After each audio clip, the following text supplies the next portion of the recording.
राज्यातील 121 किलोमीटरवर काँक्रिटीकरण करण्याचा प्रकल्प हाती घेताना शासकीय स्तरावर आवश्यक पूर्वतयारी करण्यात आली नाही।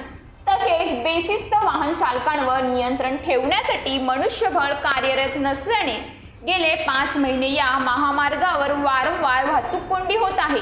त्यामुळे नियोजित ठिकाणी पोहोचण्याच्या वेळेबद्दल अनिश्चितता कायम आहे।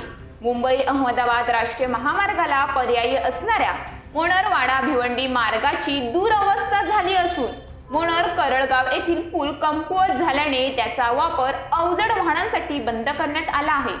डिसेंबरच्या दुसऱ्या आठवड्यात 6 पदरी राष्ट्रीय काँक्रिटीकरण कामाला आरंभ करण्यात आला।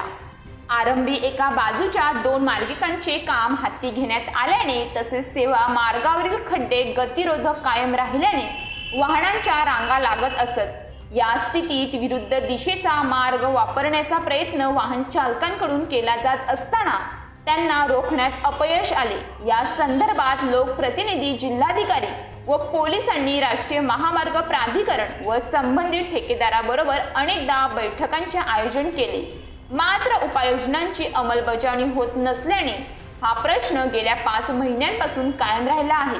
मुंबई ठाण्याकडे जाणारे प्रवासी, मुंबई विमानतळ तसेच रुग्णवाहिकांना या कोंडीचा फटका बसत आहे।